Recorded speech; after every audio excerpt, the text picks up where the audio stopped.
All right, so U.S. Vice President Kamala Harris, yo-yo, she was in Poland. She was meeting with a group of Ukrainian refugees. She said that the conversation we had this afternoon is going to help inform me, the President of the United States, and the American people about what you've experienced.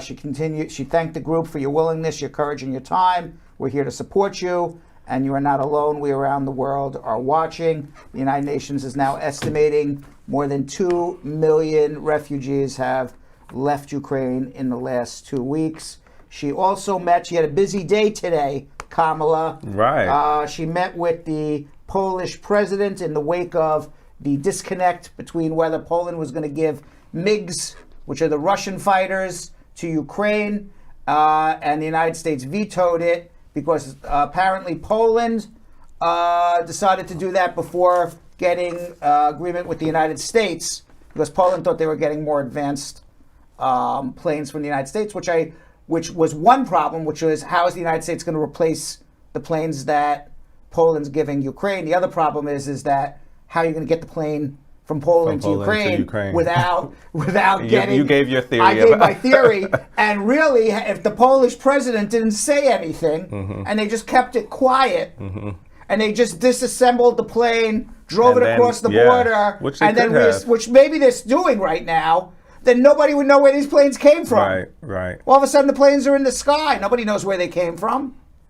But now the Polish president opened his mouth. And they wouldn't have seen it coming. Yeah. So, I don't know. That's what I would have done. I have no idea. I haven't read anything about that. Yeah. But that's how I would have handled it.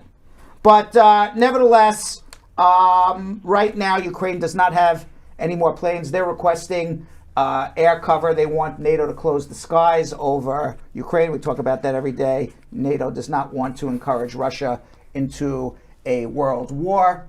You know, the only issue is that nobody's scared in NATO that Russia is going to trample over all of Europe. They don't have the army to do it. Right. It's the nuclear weapons everyone's scared about. Yeah. You know, nobody wants to get into a situation where Putin gets put into a corner, and now all of a sudden...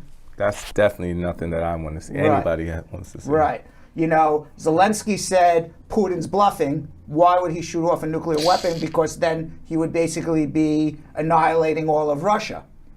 But a rational person, yes.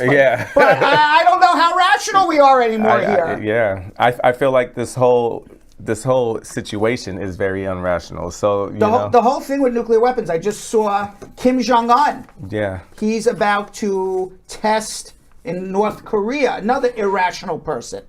He's about to test an intercontinental ballistic missile. And he's disguising it as a missile for space. Okay? Oh, so what happens when North Korea has an intercontinental ballistic missile? That missile could hit the United States of America. Yeah. And now you have a really unhinged leader over there. What do you do about that? Yeah. But that's for another day. We have Russia invading Ukraine at the moment.